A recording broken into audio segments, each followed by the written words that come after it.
함께 읽은 말씀은 창세기 7장 10절부터 16절까지 말씀입니다. 우리 천천히 한 목소리로 같이 합독하겠습니다. 같이 읽겠습니다. 7일 후에 홍수가 땅에 덮이니 노아가 600세 되던 해 둘째 달 곧 그 달 11의 날이라. 그날에 큰 기품의 샘들이 터지며 하늘의 창문들이 열려 40주야를 비가 땅에 쏟아지더라. 곧 그날에 노아와 그의 아들 셈, 함, 야벳과 노아의 아내와 세 며느리가 다 방주로 들어갔고 그들과 모든 들짐승이 그 종류대로 모든 가축이 그 종류대로 땅에 기는 모든 것이 그 종류대로 모든 새가 그 종류대로 무릇 생명의 기운이 있는 새가 둘씩 노아에게 나와 방주로 들어갔으니 들어간 것들은 모든 것의 암수라. 하나님이 그에게 명하신 대로 들어가매 여호와께서 그를 들여보내고 문을 닫으시니라. 아멘. 창세기 강의 25번째 시간 문을 닫으시니라 라는 제목으로 하나님 말씀 전하도록 하겠습니다. 혹시 우리가 살다 보면 좀 이렇게 기회를 놓쳐보신 적이 있나요? 참 그때 이렇게 했었어야 되는데 이렇게 하지 못했어. 그죠? 우리가 삶을 이렇게 진행해 나가다 보면 우리가 좀 실수하는 경우도 있고 또 잘못을 하는 경우도 있는데 그것은 어쩔 수 없는 사람이다라고 생각을 할 수 있습니다. 그런데 우리가 살면서 기회를 놓칠 때가 참 머리가 이렇게 뒤통수가 싸해지는 경우가 있어요. 그 이유가 뭐냐면은 그 기회를 놓친 또 그 기회를 놓쳤기 때문에 우리가 얻지 못하는 그 혜택들로 인해서 우리가 마음에 낙심하게 되거나 또 마음에 어려움을 경험하게 되는 거죠.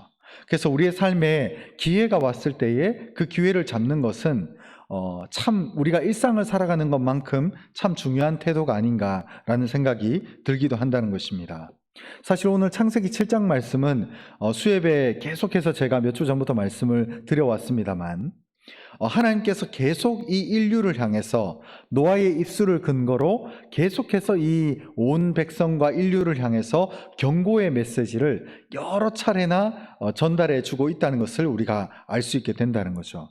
가장 먼저는 우리가 성경에 다 기록은 되지 않았지만 우리가 무두셀라라고 하는 이름을 통해서 제가 지난 시간들을 통해서 말씀을 드렸다시피 하나님은 이미 하나님과 동행했던 에녹에게 그 말씀을 하셨으리라고 판단하고 그 증거로 그의 아들을 에녹의 아들이 바로 무두셀라였습니다. 그래서 이 무두셀라가 죽었을 때에 하나님의 심판이 이 땅에 온다.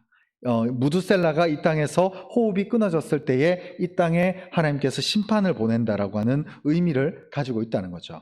바로 그것이 무려 969년, 엄밀히 말하면 한 1000년 정도 되는 시간들 동안 하나님께서 이 인류를 향해서 이 에녹과 무두셀라를 통해서 지속적으로 이 물로 인한 심판, 이 종국의 마지막 심판의 때를 설명하고 있었다는 것을 우리가 알 수 있게 된다는 것이죠.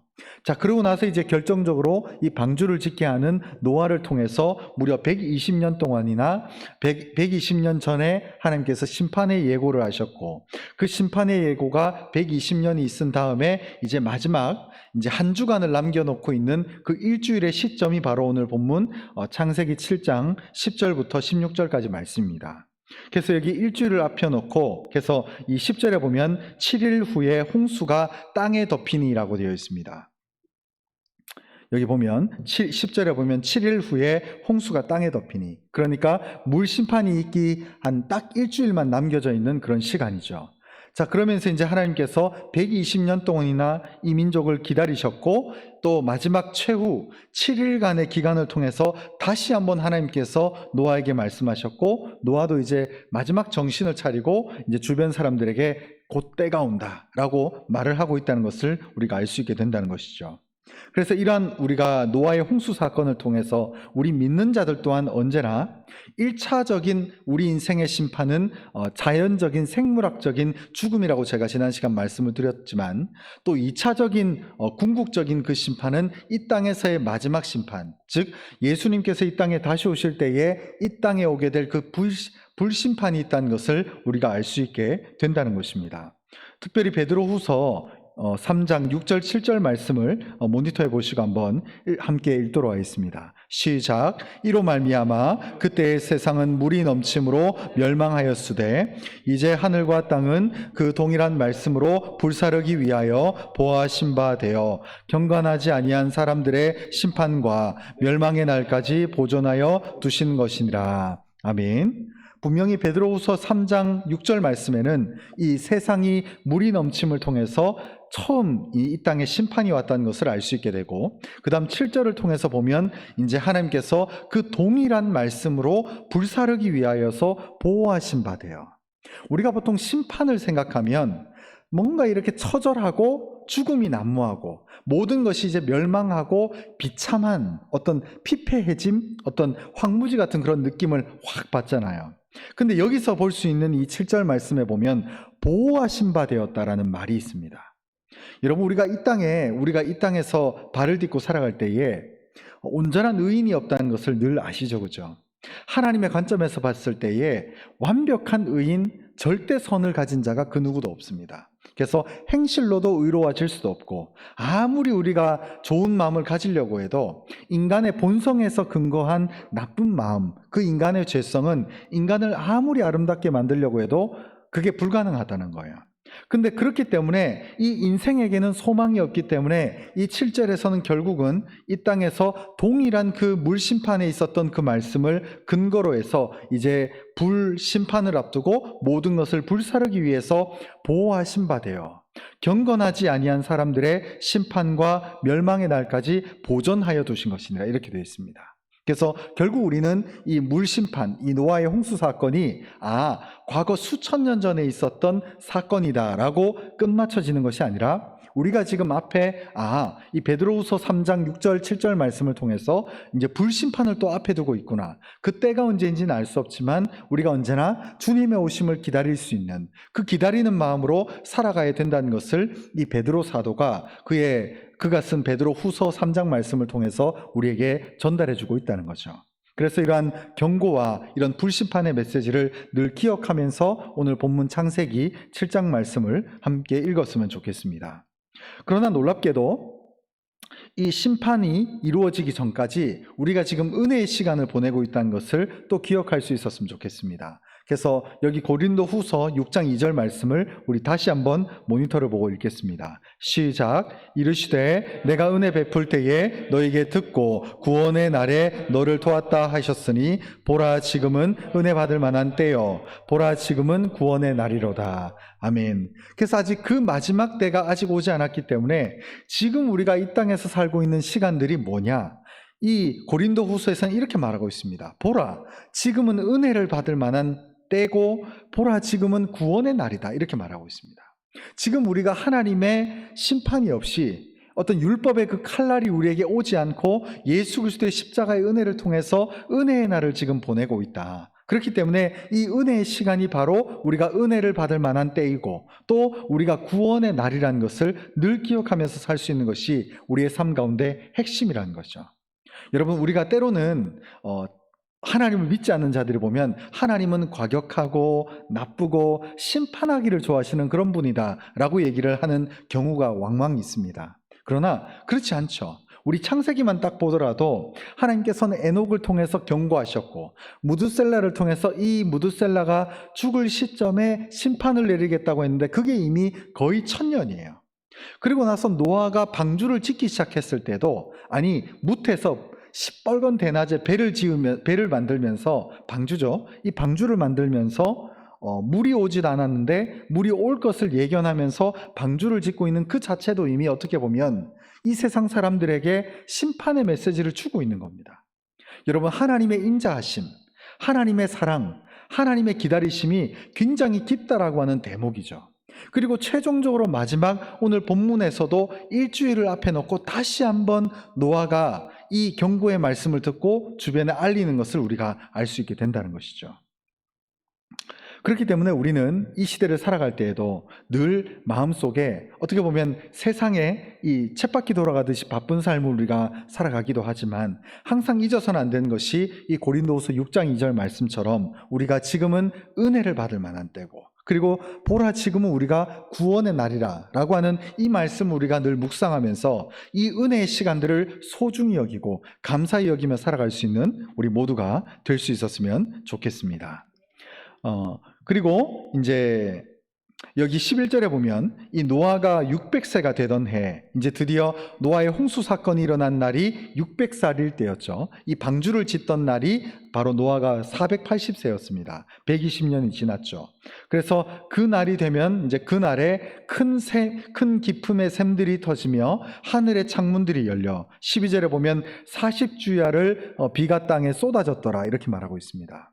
여기서 하늘의 창문이 열렸다라는 표현이 우리는 조금 생소한데 그 당시 이제 히브리 사람들은 어떤 하늘에 대한 개념을 가지고 있었냐면 하늘은 비, 눈, 우박, 번개 등을 보관한 창고가 있다라고 이런 생각을 했어요. 그래서 그 보관한 창고가 있는데 그 창고의 문이 아래쪽에 열리면서 이 비와 눈과 우박과 번개가 떨어진다라고 하는 생각들을 그 당시 히브리 사람들이 했었습니다. 그래서 그러한 것들을 우리가 근거로 우리가 말씀을 보면 하늘의 기품의 샘들이 열리고 샘들이 터지며 하늘의 창문들이 열려서 이제 40주야 동안 비가 땅에 쏟아졌다라는 말을 하고 있다는 것이죠. 자, 그러면서 이제 40주야가 또 중요한데 성경에 보면 보통 40이라는 숫자를 고난의 숫자로 생각을 합니다. 그래서 이스라엘 백성들이 광야에서 40년 동안 유랑했죠. 그래서 그때 그 40년입니다. 그리고 가나안 정탐꾼의 40일 동안 정탐. 그래서 이 가나안 땅을 우리가 점령할 수 있는가 없는가를 면밀하게 따져보면서 생명을 숨기고 이 지역을 정탐하는 일이 40일 동안 정탐을 했죠. 그리고 모세의 시내 산상에서의 40일. 그래서 이 말씀을 받기 위해서 시내산 꼭대기에 하나님의 부르심을 받고 올라갔지만 거기서 40주야 먹었는지 마셨는지 우리는 성경에 나와 있지 않아서 알 수는 없지만 거기서 하나님의 보호하심 가운데 거하며 그 10계명의 돌판을 받고 내려오는 그 기간이 40일이었습니다. 그리고 그 다음에 선지자 엘리야가 브엘세바에서 40주야 동안 체류했었고, 그리고 니느웨 성읍에서 이 노아가 40일 동안 이제 회개를 선포하는 그 기간, 그리고 40일 후에 회개 기도가 터져 나오는 그 사건들이 바로 40일이었습니다. 그리고 마지막으로 결정적으로 예수님께서 40일 동안 금식 기도하셨어요. 그래서 이 성경에서 나오는 40의 시간들은 기다림의 시간이고 인고의 기간이며 바로 고통과 고난의 시간들을 상징적으로 보낼 때에 이 40일입니다. 그래서 이 노아의 홍수 사건도 하늘에서 비가 내려오기 시작했는데 40주야를 하늘에서 물이 엄청나게 떨어지는 거예요. 그래서 그 40주야 기간 동안 하나님께서는 인고하시고 이 땅을 회복하시고 이 땅을 온전케 하기 위한 하나님의 물심판의 역사가 이날 이루어졌다는 것을 상징적으로 보여주고 있다는 것입니다. 자, 그리고 지속적으로 이제 13절에 보면 그날에 노아와 그의 아들 셈, 함, 야벳, 그리고 노아의 아내 3명, 노아의 아내 1명과 그리고 그 각 아들들의 3며느리, 그러니까 총 8명이죠. 그죠? 8명. 이 8명이 방주로 들어가고, 그리고 14절에서는 계속해서 우리가 익숙하게 봤던 것처럼 각 종류대로 모든 가축, 그리고 땅에 기는 것들, 그리고 그 종류대로 모든 새가 그 방주 안에 들어갔다는 것을 성경은 말해주고 있다는 것이죠. 자, 그래서 15절에 보면 이제 무릇 생명의 기운이 있는 육체가 둘씩 노아에게 나와 방주로 들어갔으니, 그래서 노아에게 나와서 방주로 들어갔으니 이제 방주로 들어가게 되고, 16절에 보면 들어간 것들은 모든 것이 암수라 하나님이 그에게 명령하신 대로 들어가매 여호와께서 그를 들여보내고 문을 닫으시니라, 이렇게 함으로 오늘 본문의 말씀이 끝나게 됩니다. 여기서 이제 마지막으로 우리가 살펴볼 것이 뭐냐면 16절 말미에 오늘 설교 제목이기도 한 부분인데, 하나님께서 즉 여호와께서 이 노아와 그의 가족을 들여보내시고 문을 닫으시니라, 이렇게 되어 있습니다. 여기서 문을 닫는다는 의미를 제가 대략 3가지 정도로 정리를 해봤는데, 첫 번째는 노아 방주의 이 선장이 노아가 아니라, 그리고 그 가족 중에 누군가가 아니라 바로 여호와 하나님이라는 것을 우리가 알 수 있습니다. 만약에 이제 모든 홍수를 대비하기 위해서 그 방주 안에 다 들어가고 노아가 마지막 문을 닫았더라라고 성경은 말할 수 있는데, 여기서 굳이 여호와께서 그를 들여보내시고, 그러니까 즉 노아가 주인이 아니라는 거예요. 그래서 그 주인을, 그 노아를 이제 방주로 들여보내고 난 다음에 최종적으로 누가 문을 닫으시느냐? 여호와께서 문을 닫으신다는 거예요. 그래서 여호와 하나님께서 방주를 앞으로 보호하실 거고, 모든 일의 시작과 마침을 노아가 했지만 그 모든 사역과 행사와 과정을 면밀하게 지켜보신 참 주인이 노아가 아니라 하나님이라는 것을 볼 수 있는 대목이 바로 이 표현입니다. 그리고 또한 두 번째는, 그렇기 때문에 이 하나님께서 이 노아의 방주의 주인이시기 때문에 이 세상에서는, 방주 밖에서는 물이 범람하고 엄청나게 많은 자들이 죽어나가고 많은 생물들이 죽음을 경험했지만, 이 방주 안에서 하나님께서 이 방주의 문을 친히 닫으셨기 때문에 이 방주 안에 있는 모든 생명들은 하나님이 보존하시겠다라고 하는 의미이기도 하고, 또 반대로 이 문이 닫혀 있는 문 밖에, 즉 하나님의 방주에 그 구원에 올라타지 않은 자들은 처절한 죽음을 경험할 수밖에 없다는 것을 오늘 말씀이 우리에게 설명해 주고 있다는 것입니다. 그래서 여러분, 이 방주의 주인, 이 큰 사건이 하나님이 주인이 되셔서 우리를 이끌고 계시고, 또한 두 번째는, 그렇기 때문에 우리가 하나님 안에 있어야 사는 길, 그리고 하나님 밖에 있으면 죽는 길이라는 것을 명심하시기 바랍니다. 결론의 말씀을 드리겠습니다. 첫 번째는, 여러분, 우리의 삶 가운데는 항상 인고의 시간이 있다는 것을 기억하시기 바랍니다. 하나님이 우리를 만들어가는 과정들이 있어요. 어느 날 아침에 하나님께서 심판의 메시지를 던지고 내가 물로 너희를 심판하겠다라고 하면서 이 방주를 만들고 하루아침에 마치 번갯불에 콩 구워 먹듯이 하나님께서 심판을 내리겠다라고 하고 1년 안에, 예를 들어서 6개월 안에 심판을 삽시간에 처리하신 분이 아니라는 겁니다. 또 그렇다고 이 방주를 만들었다고 해서 사람의 많고 적음에 의해서 하나님의 심판이 이루어지지도 않는다는 거예요. 하나님은 오랜 기간 동안 인류를 향해서 경고의 말씀을 날렸지만 이 경고의 말씀을 받은 자들은 결국 노아와 이 가족밖에 없다는 거죠. 참 이것이 재미있는 대목이기도 합니다. 무려 1000년의 기간 동안 하나님이 이 민족에게 말씀을 전하고 경고의 메시지를 대신 전하게 했지만 결국 이 방주에 올라탄 자들은 노아와 그 가족밖에 없다는 것. 상식, 이게 예를 들어서 우리가 실용주의적인 측면에서 본다면 하나님이 무려 무두셀라의 인생 전반을 걸쳐서 거의 1000년에 가까운 시간 동안 물로 심판하겠다고 하는 메시지를 던졌으면 최소한 1000명은 타야 될 거 아니에요. 1년에 1명 정도 전도가 돼가지고. 근데 그것도 아니고 고작 노아, 그리고 노아와 함께 있는 그 8명의 가족밖에 타지 않았다는 것은 참 의미심장한 느낌을 주기도 한다는 것이죠. 여러분, 진짜 우리가 하나님의 심판의 메시지, 그리고 진짜 우리가 성경 말씀 속에 있는 말씀들을 진실로 믿고 살아가는 것이 얼마나 중요한가를 알 수 있는 대목이기도 하다는 거죠. 여러분, 하나님은 과정을 중요하게 여기십니다. 그리고 하나님의 심판의 역사 가운데 또 기억할 수 있는 것이 뭐냐면, 하나님은 과정을 중요하게 여기시고, 또 하나가 사람의 숫자에 의해서 왔다 갔다 하지 않으신다라는 것을 우리가 알 수 있어요. 우리는 사람이기 때문에 다수가 이렇게 얘기를 하면은 다수결의 원칙을 좋아하잖아요. 그래서 다수 편에 싹 붙습니다. 그게 우리 사람의 심리죠. 그러나 하나님의 원리, 하나님의 역사는 하나님의 절대 가치와 기준에 근거한 판단들을 해나간다는 거예요. 그래서 이 방주에 고작 이 노아와 8명의 가족이 타고 나머진 전부 생명체만 탔다는 것은 참 의미심장한 메시지를 우리에게 전달해주고 있다는 거예요. 우리가 이 땅을 살아갈 때에 다수의 의견이 좋기도 합니다. 그러나 다수의 의견이 항상 옳다라고 묻는다면 저는 그것은 아니라고 생각합니다. 결국 우리가 올바른 생각을 하고 올바른 가치를 추구하며 하나님 앞에 진실한 믿음을 가지고 있을 때에 우리의 신앙이 올바른 길을 갈 수 있다는 것을 꼭 기억하시기 바랍니다. 그리고 마지막으로 이 방주의 주인이 하나님이시라는 것. 여러분, 우리 인생의 모든 것이 하나님께 의탁되어져야 되고 우리의 삶의 모든 것이 하나님께 맡겨져야 돼요. 하나님의 보호하심의 선을 넘어가 버리면 우리는 아무것도 아닌 존재입니다. 그렇기 때문에 항상 하나님 안에 거하고 하나님의 믿음의 그 울타리 안에 거하고 하나님의 보호하심 가운데 거할 때에 우리의 심령이 진실로 바르게 변화가 되고 우리의 삶이 진실로 바른 길을 갈 수 있게 된다는 거죠. 여러분, 우리가 지금 영적인 방주를 타고 계신가요? 우리의 삶이 지금 진실한 주님의 방주를 타고 있으십니까?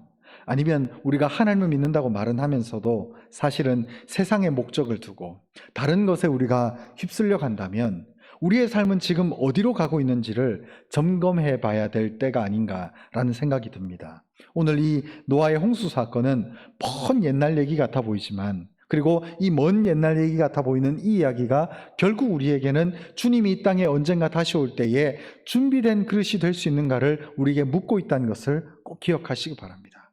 삶의 모든 부분들, 우리가 때로는 쓸데없는 것들은 좀 가지치기를 하고, 또 우리의 삶 가운데 진실로 필요한 것들, 하나님 안에 거하고 하나님의 능력을 추구하며 하나님 앞에 진실로 우리가 묻고 답을 얻을 수 있는 우리 모든 심령이 될 수 있었으면 좋겠습니다.